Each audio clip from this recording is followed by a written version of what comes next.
Hey, this is Peter from Cars and Guitars with my video series, Building a 427 Cobra Kit car. Part 1 of this series will be buying the kit, a lot of things you need to know. You've just now decided that, hey, I want to build my own 427 Cobra Kit car, and the first thing you're going to have to commit to is that it's going to be a financial obligation, a lot of money, whether you do it over the course of a year or several years. You're going to have to plan on spending $12,000 to $45,000 depending on the kit and the options that you choose. First, you'll have to decide who you're going to buy your kit car from. There's Factory 5 Racing, have a very nice product I've seen in their cars. StreetBeasts out of Miami, Florida, and they have a sordid history, so you want to Google their name and look them up a little bit and find some information on them. Superformance out of California have some very interesting products, as does Shell Valley Companies Inc. I like the engineering there. Lone Star Classics out of Texas. If you're around that area, you can stop and see the factory. And ERA Replicas, I like the engineering in their products. But for this project, I went with StreetBeasts for many reasons. One, because I had a relative down in Miami who can go to the factory and check it out for me.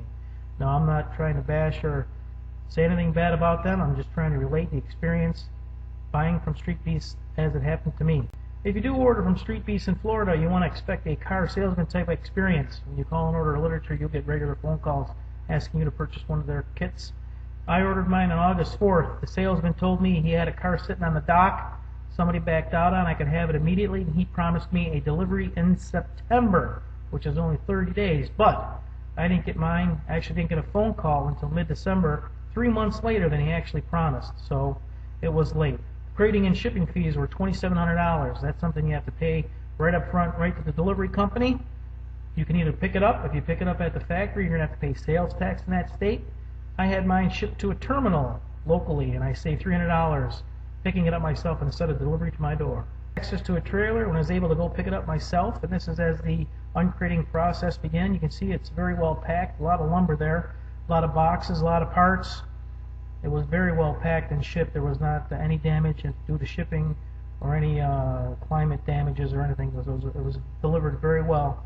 Good thing they labeled that hood for me. I would have mistaken that for a trunk or something. But you're going to have a lot of parts there, and you want to look through all of them. And the first thing you're going to want to do is you're going to want to do a complete inventory. Look through every part, match it up with the bill of lading, and then do a complete inventory again. Make sure that you look at every part, check it off the parts list, because when I got mine, I had 15 missing parts, and I reported it on 12/24 of 08, Christmas Eve.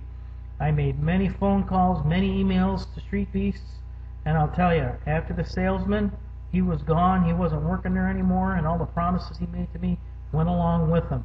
And that was pretty disappointing because he made a lot of promises. So here it is, May 12th, 2008, 6 months after I received the kit, and I can say that I am still missing one part. I've been trying to get that part for some time now, and it is actually a total of 9 months from when I placed the order and the kit went into production. Right now the kit, it's already paid in full, so I have no way to hold money back. I have no way to use any leverage to get that part. So needless to say, the customer service after the sale left a little bit to be desired. Whenever I did talk to somebody there, they were always very nice, but I still don't have the part I need. There's a lot of things you have to let them know up front. I'm going with a small block Ford, a 351 Windsor board, 30 over with a 408 stroker kit, and I'm going to do something a little different with this motor. It's going to be fuel injected with a dual throttle body. With fuel injection in the SCFM, should be able to get about 500 horsepower out of that motor. And in order to get that power to the ground, I'm going to have it hooked up with a 9-inch Ford rear end 4-link suspension. That's right out of a Fox body suspension, easy to get parts for. Also for some performance, front tubular suspension with coil over shocks. And when you look at the whole thing all together, we got the kit, shipping, motor, paint, chassis extras, all the kind of things you're going to have to pay for. If you pay someone to do it yourself, you're going to have to expect on spending about $45,000 total.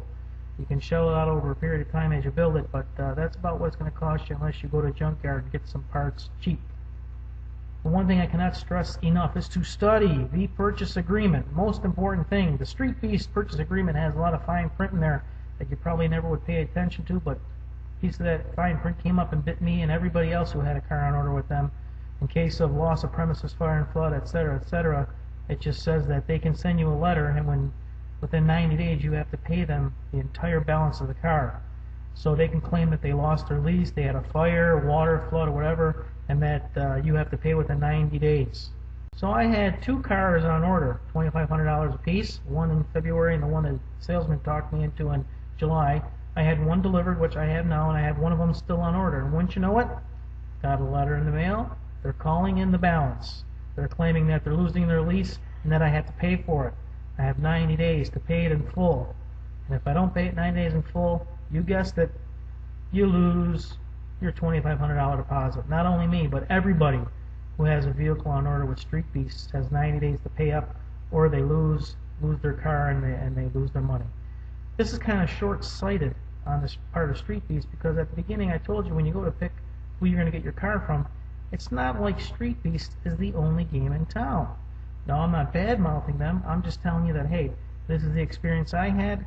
This is what they did to me. The economy's tight. They needed money, and they called in all the orders trying to get people to buy their cars.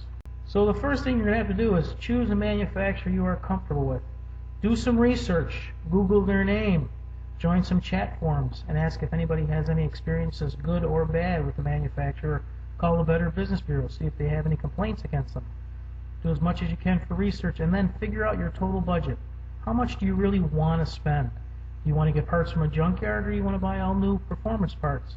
You're going to want to itemize the cost right down to the light bulbs for the blinkers, because the costs add up real quick, and you're going to want to know where you need to cut corners if you have to. Last thing is, you don't want to run out of money, because you'll have a half-finished vehicle or a half-finished car, and all you're going to be able to do is sit and dream about it. There'll be several parts to this series, including building a performance engine, front and rear suspensions, choosing components, getting it installed and tuning, brake systems. You want to make sure you have excellent stopping power. Fuel systems, picking the fuel system and the installation, carburetor or fuel injected. Electrical systems, primary and secondary wiring. Body assembly, how to make sure you put it together straight and it looks good. Of course, the body prep and painting if you're going to do that yourself. And some custom interior work, some leather work, some vinyl work I'll be doing. And of course, killer sound system, the design and the installation of that. I'm not sure how many parts there will be to this series or how much detail will go in, but I'll try and show you every step as I go along the road building this 427 Cobra Kit car. Again, my name is Peter from Cars and Guitars. I'm in Lancaster, New York, and there's my phone number if you want to call me if you have any questions about purchasing your kit, or as I go along, questions about the bill. Thanks. Stop back.